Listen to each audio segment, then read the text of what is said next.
What if your anxiousness and struggle is signaling that there is untapped creativity within you? Creativity has the power to heal, and today's guest is going to share how to tap into your creative power. Welcome to this episode of She Made It.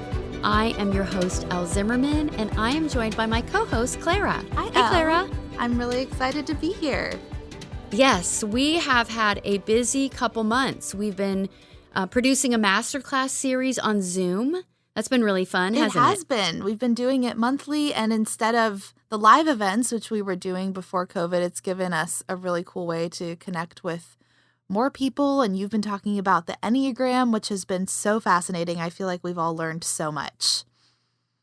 Yeah, the Enneagram is like my new thing. One of the blessings of the pandemic is, I think a lot of people sort of looked inside and started doing development or going back to passions. And I've always loved the Enneagram. So I really took the opportunity to dig deeper, and I've been working towards certification. So that's been super fun. And then sharing that on the masterclass. And I just love how the Enneagram opens up so much opportunity for self-awareness, for growth. And actually part of the process of the masterclass and tying in the Enneagram, we had this great one beginning of the year about creating a meaningful vision. And it really is relevant any time of the year. And so, Claire, why don't you share a little bit about what we've sort of been making behind the scenes? Yeah, so we've created these free resources that we're so excited to share with you, our podcast listeners. So this one that we want to share with you today is called Create a Meaningful Vision. It's Elle's process for honing in on what you want, what went well in the last year, what didn't go well, to really create a life that feels like you, which is our whole mission on She Made It. So if you want to access that, you can go to ellezimmerman.com/downloads. And the exciting thing is that once you enter in your information to download that, you'll also be on the list to get updates about Elle's masterclasses. So it's a win-win, and there's just lots going on here and lots of things that we're so excited to share with you for free. Yeah, and just to kind of piggyback on that, the master classes are free as well. And they're just a 1 hour over lunch to connect with me, to connect with other like-minded people who really want to grow. Yeah, it's been a blast. And speaking of people who want to grow and who have stepped into their power, I know that today's episode is someone who has done that in a really amazing way. Yeah, Martha Lluch. I met her a couple years ago at a creativity conference, and she's so inspirational. She has great information how to combine like different areas of your life to have what feels like a more whole, balanced life, sort of a more authentic version of you. So for a little background on Martha Lluch was born and raised in Venezuela, and she has over a decade of experience working as an architect on projects around the globe. In 2015, she graduated as a certified yoga teacher, and currently she is exploring new ways to share the benefits of creativity and design approach with others through art, yoga, and her ongoing workshop, The Art of Cultivating Joy. Martha is also an advocate for mental health, which she champions through her newest venture, Little Raging Warrior Project. Stay tuned for Elle's conversation with Martha Lluch.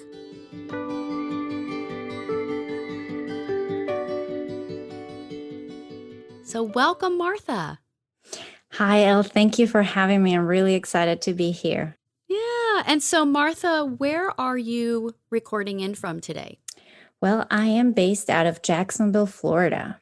So you have some nice warm weather all year round. Yes, I can't complain. I mean, it does get cold here in the winter, but never compared to any other place. Sure. And you are originally from Venezuela, correct? So Florida might actually be a little chilly compared. Anything below 70 degrees is chilly for me. Yeah, so I'm really anxious to kind of dig in. I know that you, when we spoke, you shared with me that you label yourself, call yourself, identify yourself as an architect, a creative, and a yogi. And I would love to sort of hear a little bit about how architecture sort of frames everything for you. You sort of said you sort of enter into creativity through the lens of architecture because of the combination of science and art. And so maybe give us sort of a little peek into the journey and how your creative journey started first with architecture. Absolutely. Great question. And I love it. So architecture is a career I went to college for. And to be honest, even when I started working, a few years passed and I really didn't consider myself creative because I was just, following the design process and doing these things that my job requires. But I never identified myself as a creative person.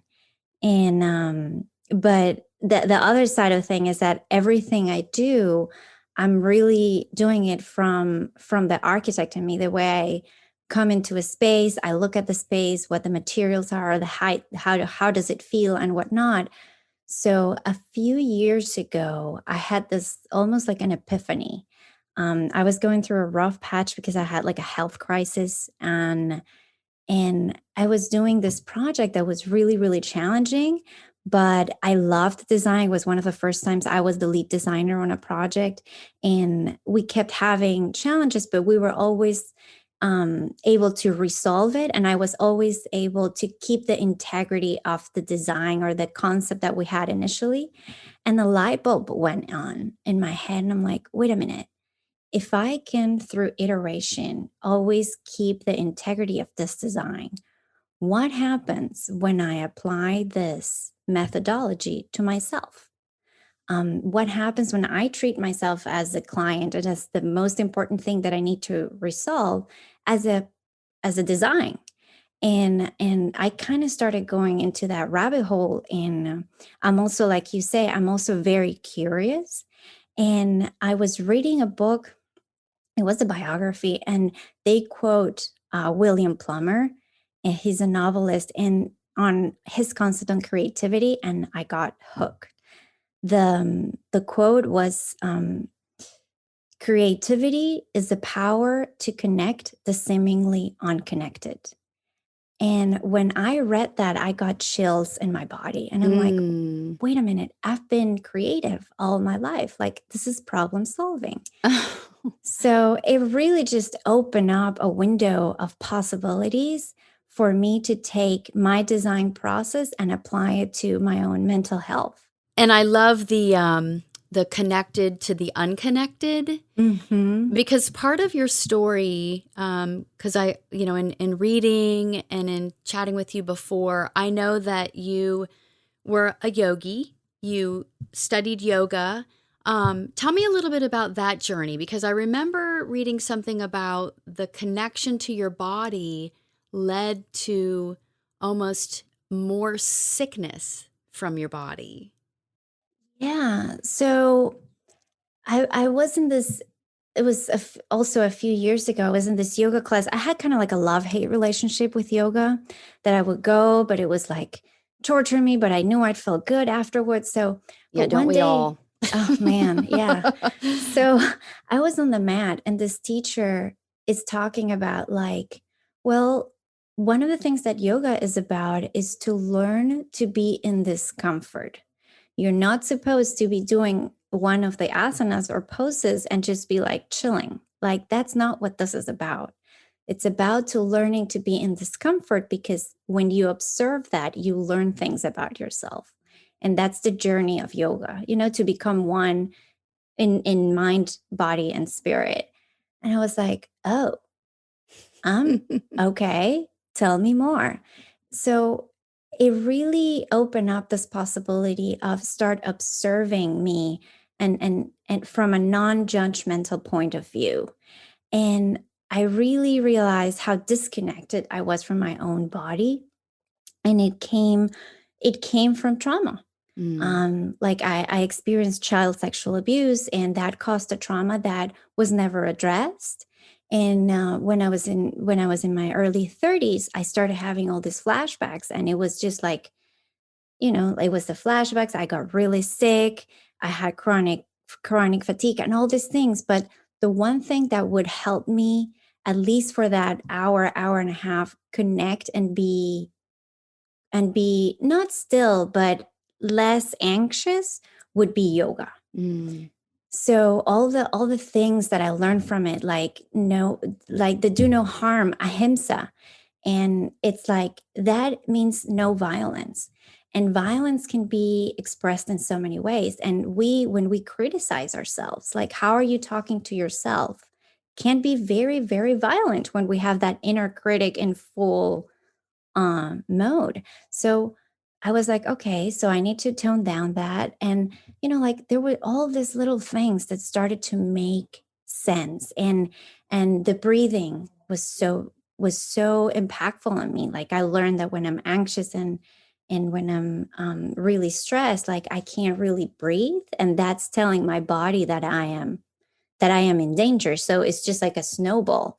And when I'm in that mode, you would know it as well. Like there's no creativity possible. When you're in survival mode, there's no space to connect that's seemingly unconnected. So yoga opened for me a space to observe and as basically a space to just starting to discover who I am.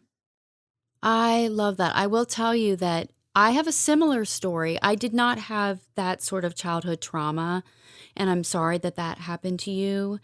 And I'm grateful that you found a way to process that because, that trapped emotion doesn't go away until we deal with it.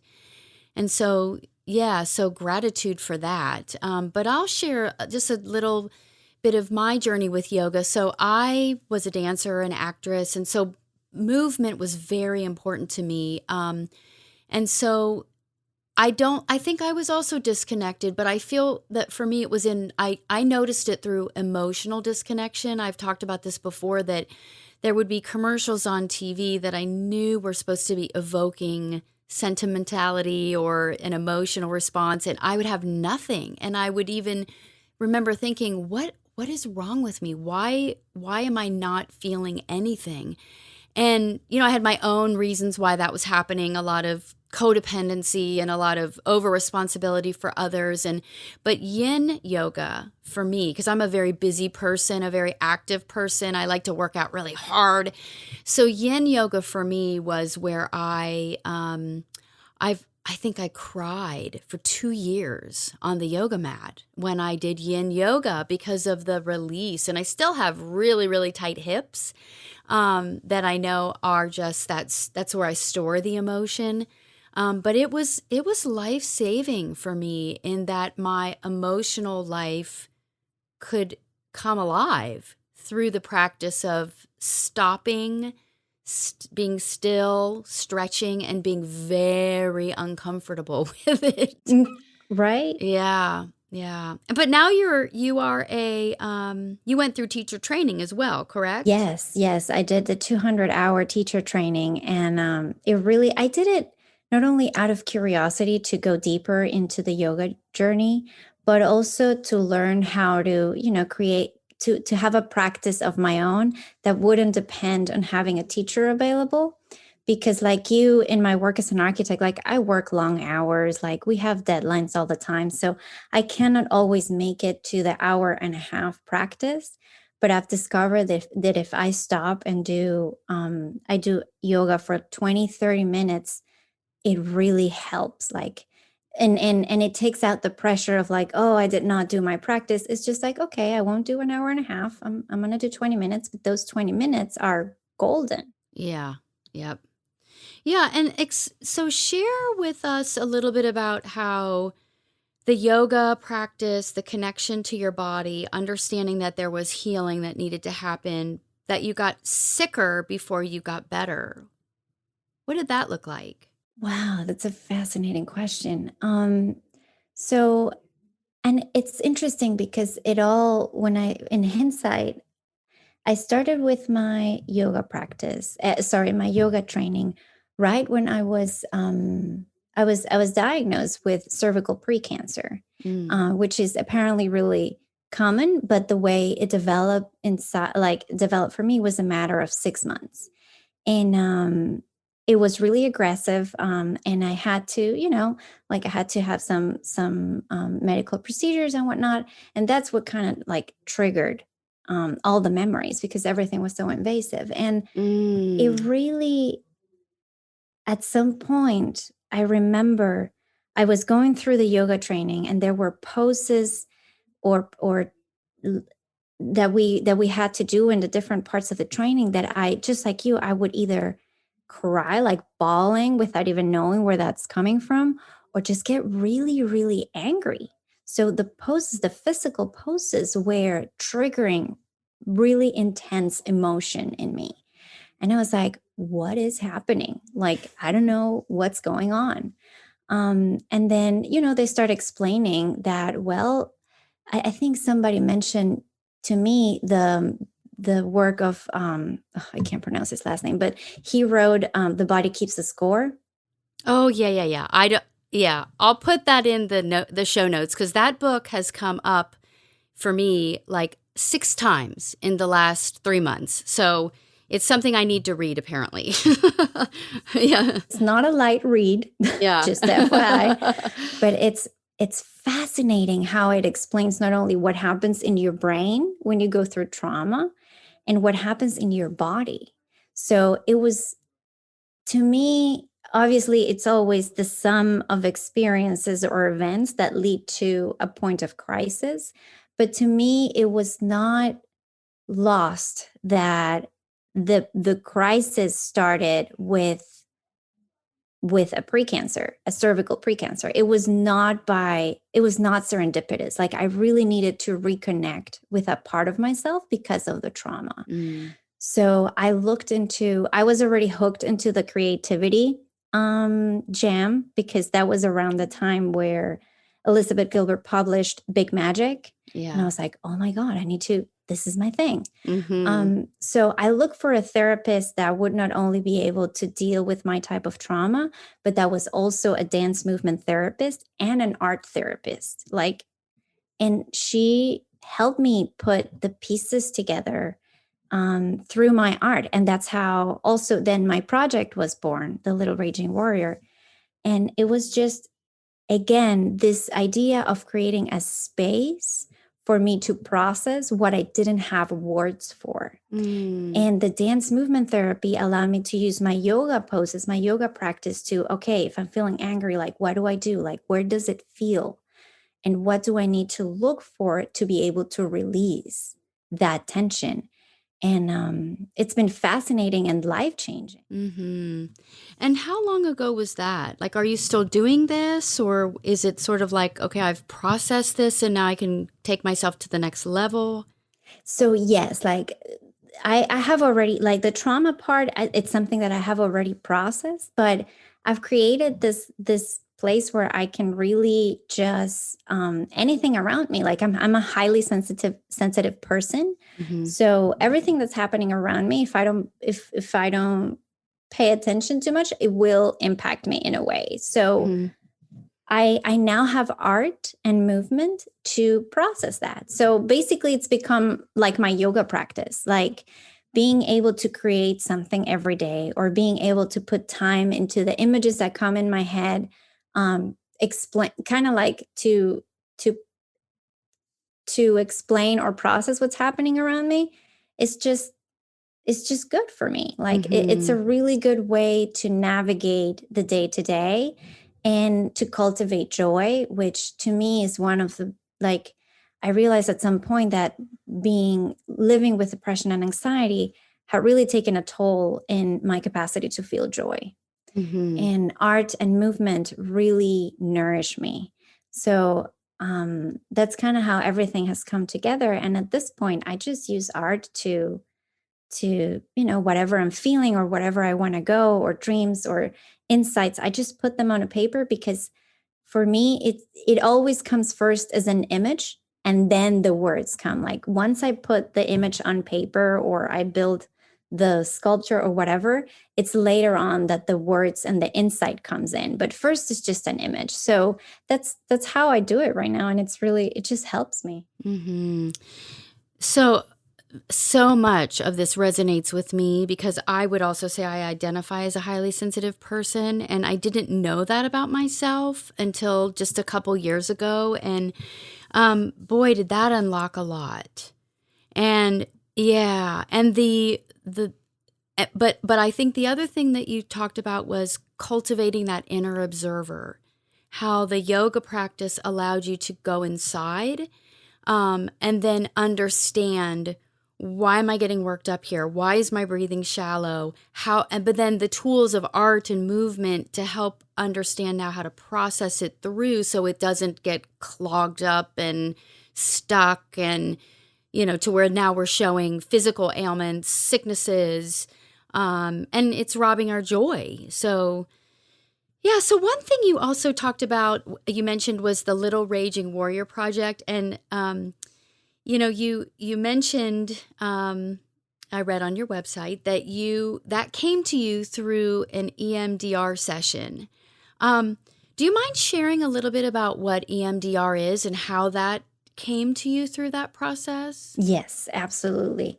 And we're probably going to have to search the full meaning of EMDR because I never remember the whole the whole acronym. But EMDR is a technique it's a technique that some therapists and psychologists use. It's based out on eye movement. I think it's eye movement. D.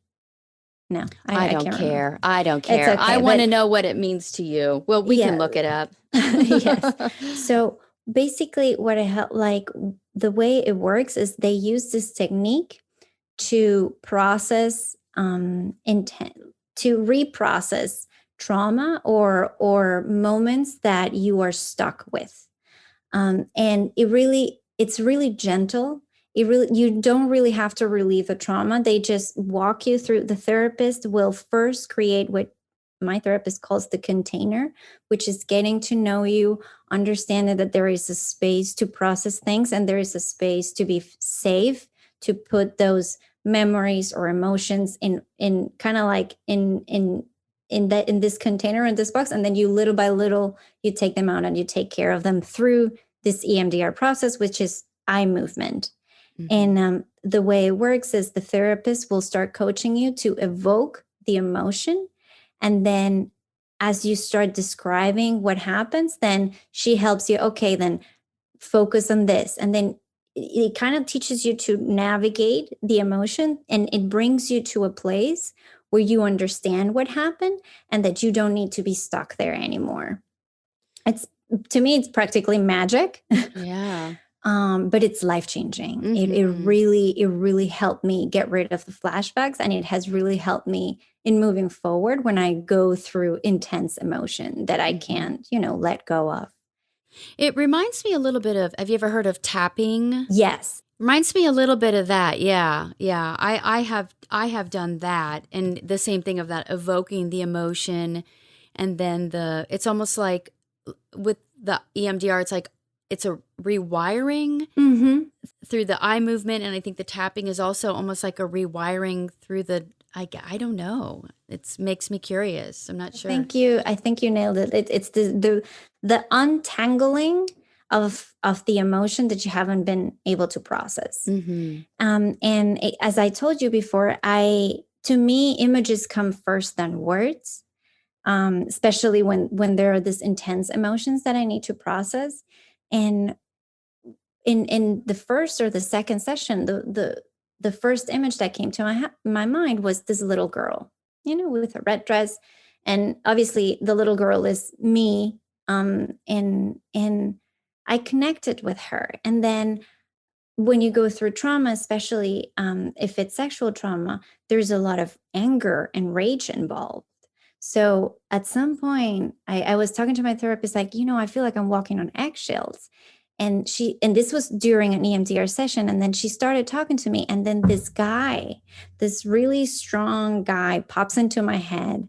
It's kind of like, it's going to be funny, but it's kind of like the Rock, like kind of like Dwayne the Rock Johnson kind of personality, like he's really warm, but he's like big and scary. So this image pops up and I call it the rage. And he would take care of me, and everything that I wanted to, just rage about, he would do it in my mind. And then I think 2 or 3 sessions later, it's this warrior that shows up, this like Japanese, because I'm obsessed with dragons. So it's like kind of like a ninja dressed woman warrior. that would come in and slay all the monsters that were in my head. And so I had the little girl, I had the rage, and I had the warrior. So at some point I'm like, there is something here. And a few months after, I decided to share all the illustrations and all the art of the process that I had done with my therapist. And that's why I call it the little raging warrior. Oh, I love that. And I'm also very petite, so it Yeah. works well. Yeah. Oh, I love that. So what does the Little Raging Warrior Project do now? Like it was your expression, your experience. Because I'd love to share with where people can find it, or sort of what are you doing with that? Yes, absolutely. So the Little Raging Warrior right now, it's an project that I have on Instagram. I started it with 100-day kind of like format. I called it the 100 Days of Healing, and basically is sharing my experience on how yoga and creativity have helped me not only process trauma, but learn to navigate the life and life challenges in a way that I can feel joy. So it is through art and the insight that have come through the pieces that I make that have helped me heal and understand and gain the emotional vocabulary to just be able to, walk in life every day and be able to deal with it without having to be stuck. And I felt the need to share that. And little by little, it's just growing into a space where I share my experience, but I also give the opportunity to others to have the difficult conversations, to share their moments of struggle. And it's just, I'm kind of, I have it and it's growing, and I'm really interested to see what is it going to turn out to be. Because little by little, people just start identifying and connecting with the pieces and the work and the words that I use to describe them. So that's basically what it is. Yeah. So it's just sort of, you're just going with the flow with it a little bit. Yeah, it's sharing the healing through creativity and helping people. And this is why I connected with the stuff that you do. It's helping people to understand that we're all creative. This is not something that is reserved for a selected few. And creativity is available to all of us, is not finite, and it can be used for good. Yeah. Amen.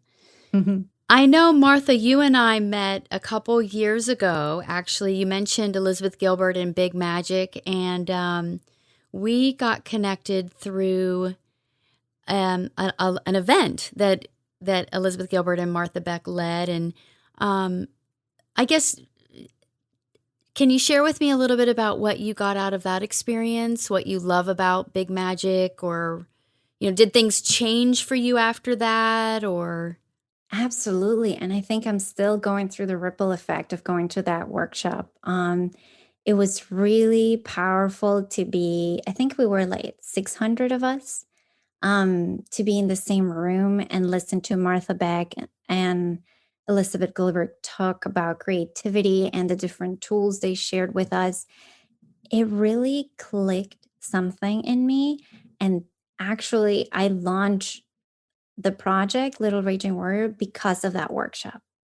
Like, I gained the courage and the inspiration to really put this project out there. And I've also made some friendships that I still have today, that with similar people like me, like, you say you're highly sensitive, creative, you have like, there were so many of us there, that it was just beautiful to see that I'm not alone in my experience, that there are more people that feel the same way, and there is a benefit in sharing. So I think I'm still living the after effect of going to that event. And Yeah. now, a few years later, we're having this conversation and we both were there.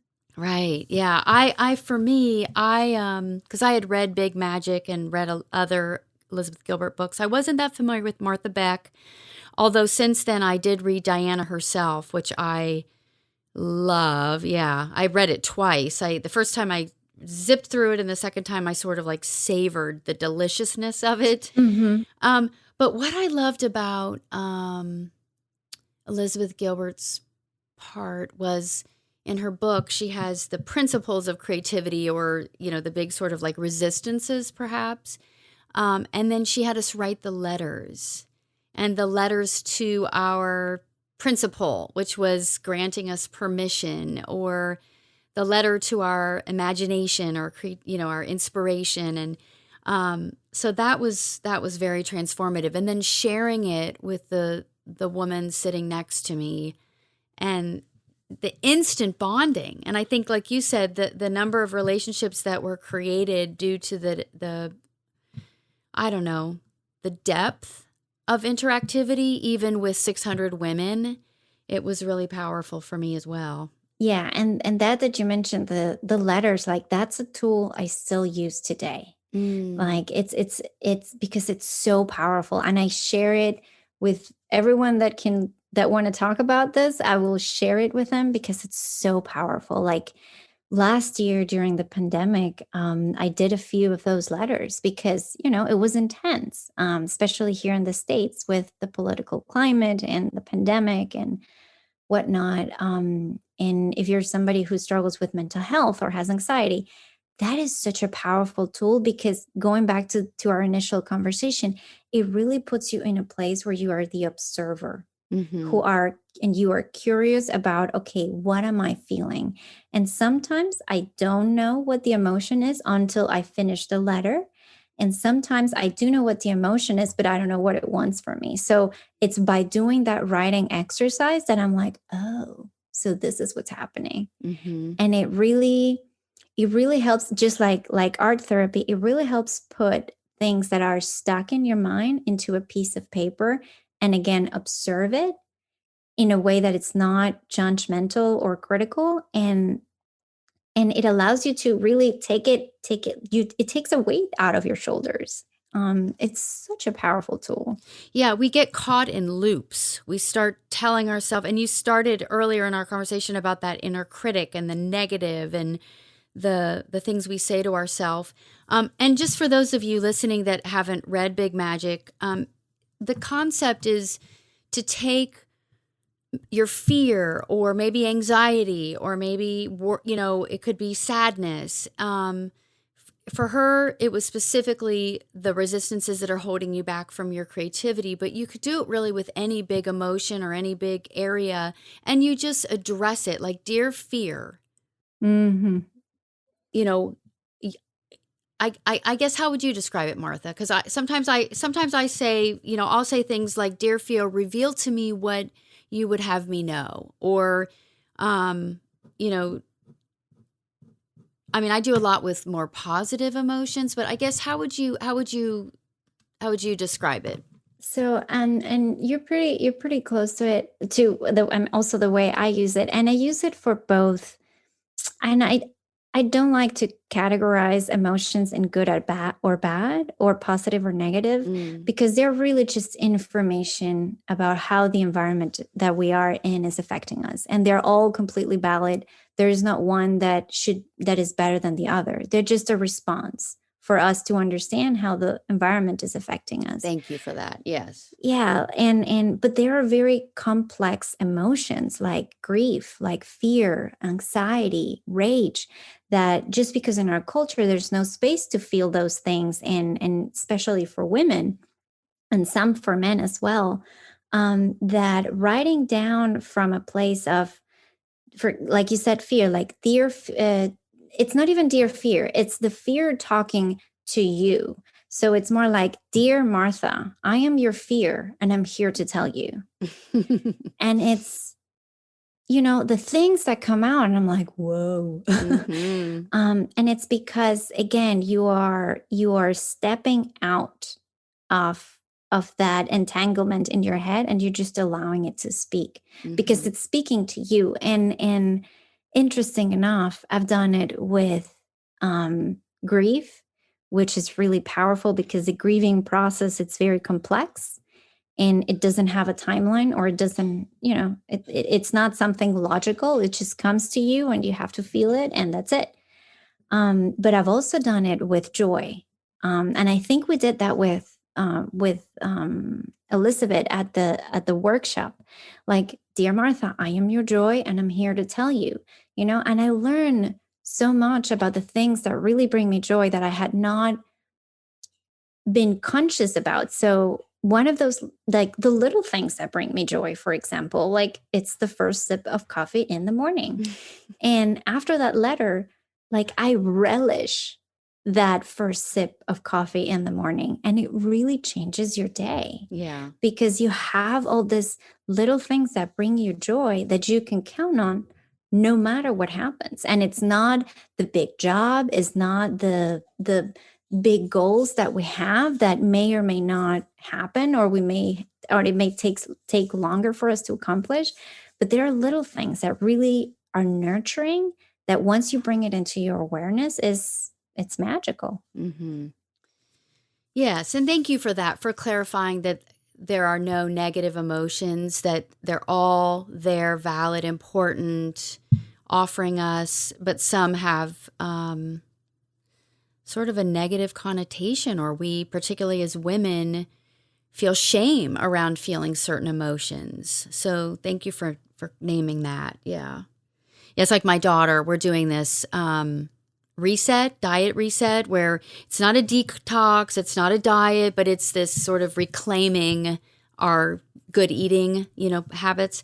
And she's so funny because she's 18, and she's teaching me, she's reading and researching and learning about her own relationship with food. And that's beautiful. I know. And she said to me, Mom, there are no bad foods, which I know that, but I can say that as a parent, that's not good for you. That's junk. And it's very helpful when your children remind you and teach you. And for me personally, I would get in just habits of things that I wasn't even realize I was doing. And so, so we're rewriting our description of foods. They're not bad. They're just different choices. It's beautiful. Yeah. Yeah. So tell me a couple questions that I would love to ask about sort of where you're going forward. You are still an architect. Is the Raging Warrior Project something that you are building a business out of? Is it a passion project?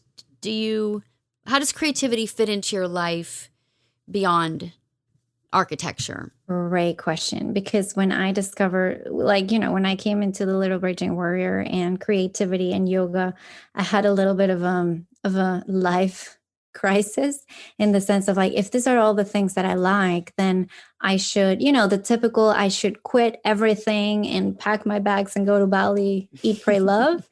Again, Elizabeth Gilbert, thank you. Right. And actually in that workshop, she mentioned curiosity, and she mentioned that you don't have to do that.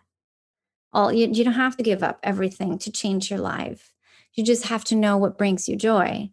And the way it has worked out for me is, again, everything I do is informed by my training as an architect, and I really enjoy architecture. So, but I had this conflict between yoga and corporate world, and how do I deal with that? And it took me a few years, and I took a year and a half off of work. I had the opportunity to do that when we moved here to Jacksonville, and to just create and take some time off and see what comes out. And interesting enough, a year and a half later, I go back to the corporate world as an architect, but now I'm not only informed by architecture, I'm informed by my creative journey, and I'm informed by my yoga journey. So the way it's showing up is,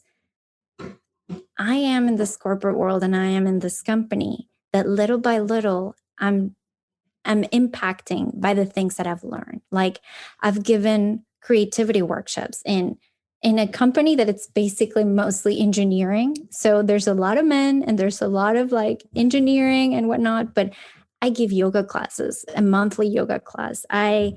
During the pandemic, we have a women's network group. I gave the workshops in English and in Spanish for creativity.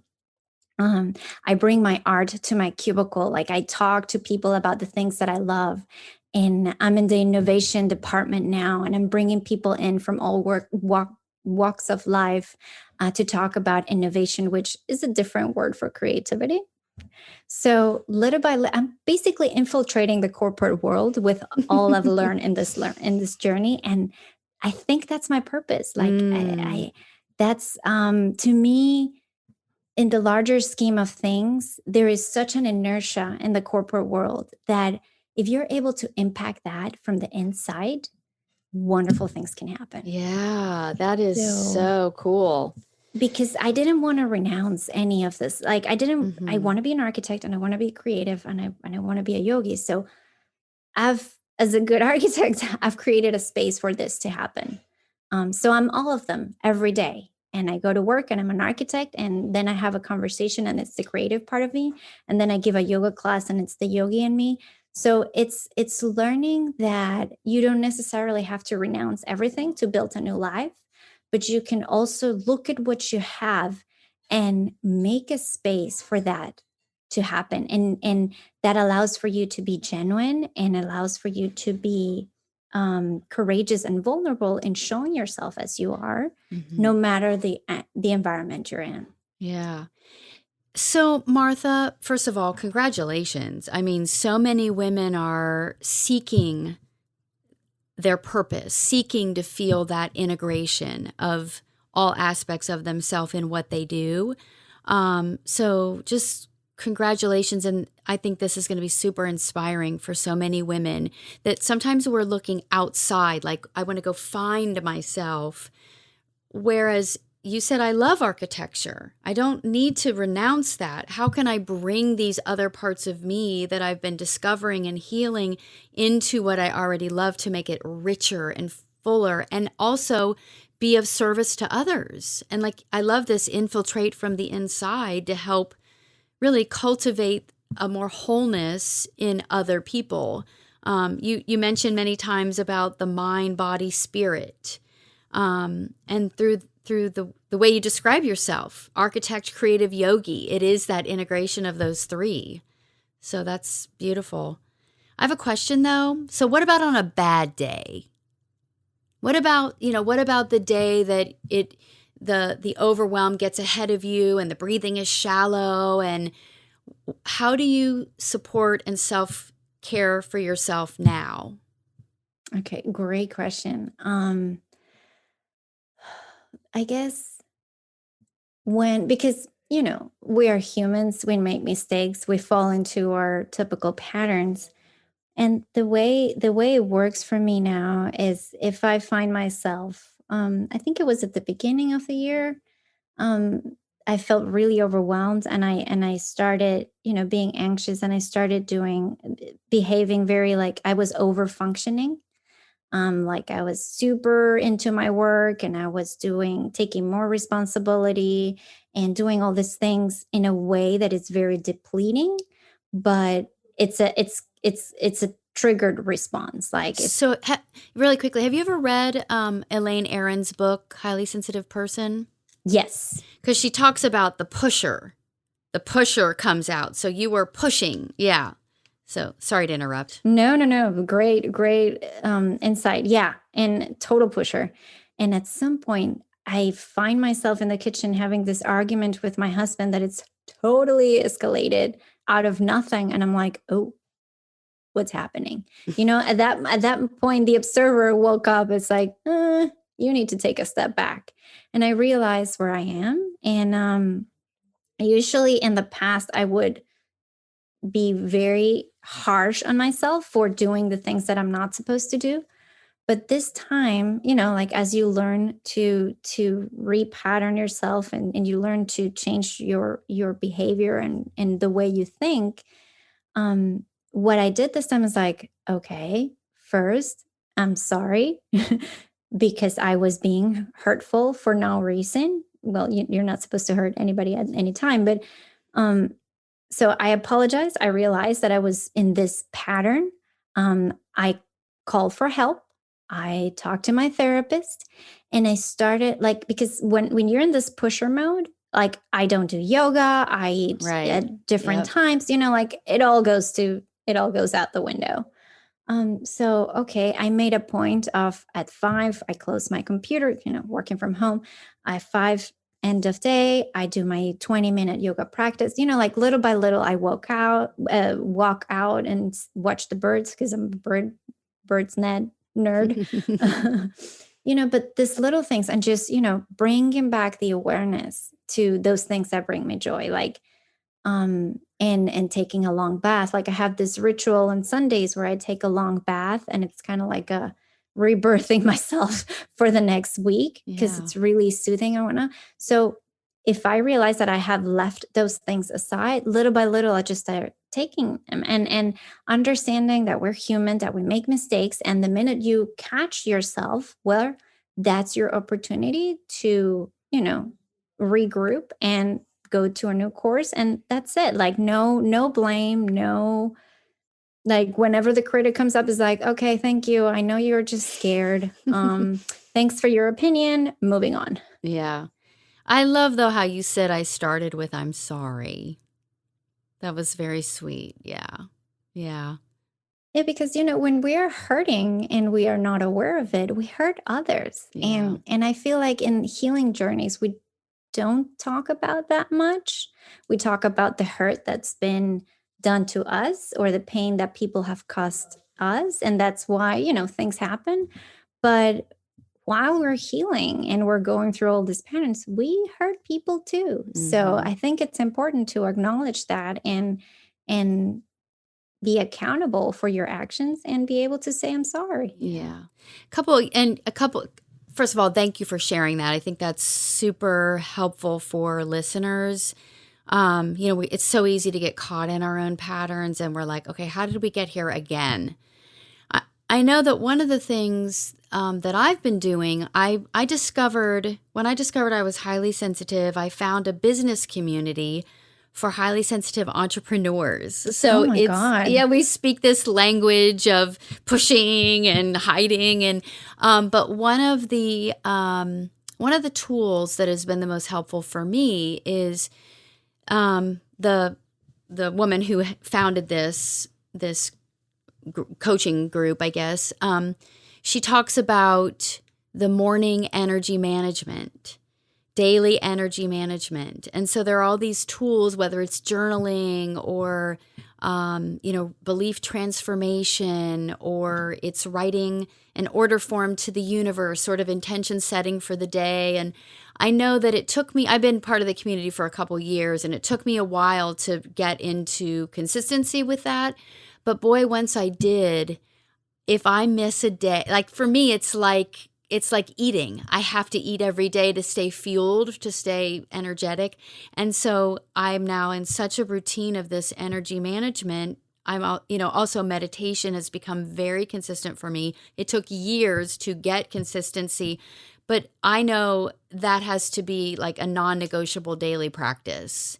But like you said, life gets busy and we let that go and we feel good. And so we think we don't need it. And then we get caught back up with. So, yeah. No, I hear you. And that's great. Like journaling. You mentioned a few things, meditation and journaling. They are so powerful. Yeah.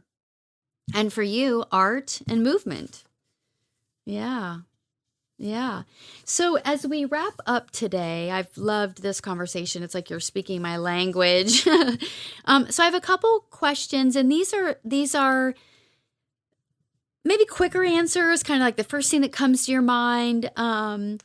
So because our listeners they're curious about the journey in between that seeking that creative purpose. So I'd love to know, when did you feel like you made it?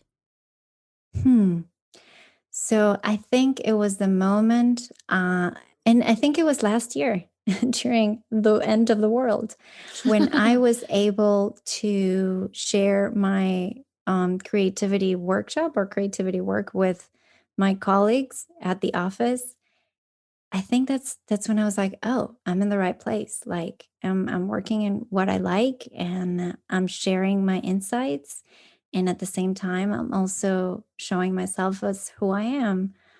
So I think that's the point. It was last year.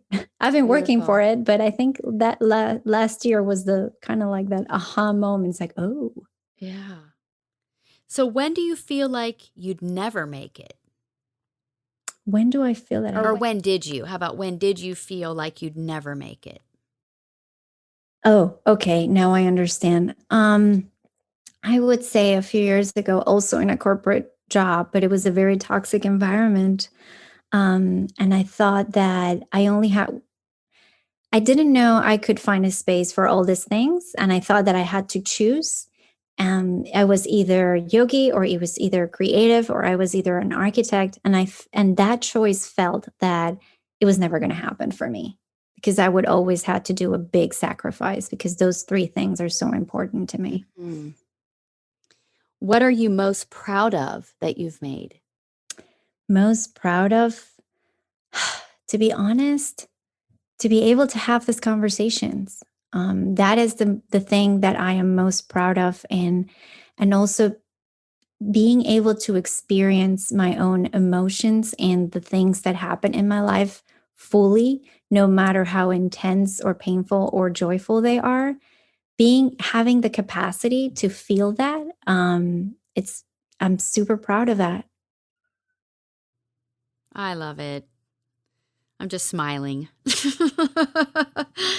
Oh, Martha, very, very inspiring. And I know that to be where you are to say this is what I'm most proud of is because you've done the work. There was a lot of work. Yeah. It is. It is a lot of work. Yeah. But it's worth it, man. Yeah. Like we end up missing so much when we don't look inside and see what's happening. Yeah. That it's worth it. Yeah. So as our final wrap up, I would love for you to share is how can people stay connected with you? I know we mentioned Little Raging Warrior. Is there a website? What's your Instagram handle? So you can find me on Instagram.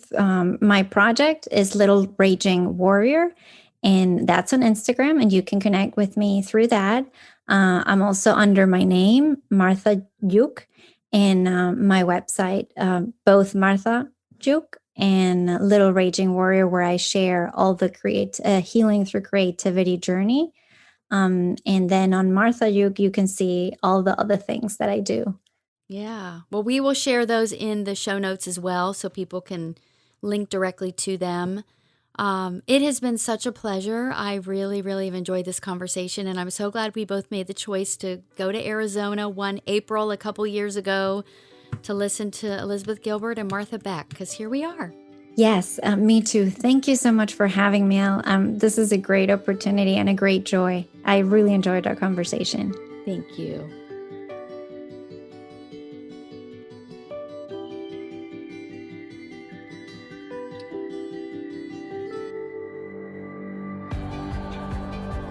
Thank you so much for tuning into this episode of She Made It. Our goal is to reach as many women as possible through this podcast to inspire them to find their truest, most creative selves. And we need your help. Apple Podcasts is way more likely to put our show on other people's radar if we have reviews. If you've enjoyed even just one episode of She Made It, we'd be so honored if you left a review on Apple Podcasts or iTunes. It's easiest to do this through the Apple Podcasts app on your phone, and if you're not sure how, just go to elzerman.com/review if you need some instructions. Thank you so much in advance. We cannot wait to hear from you.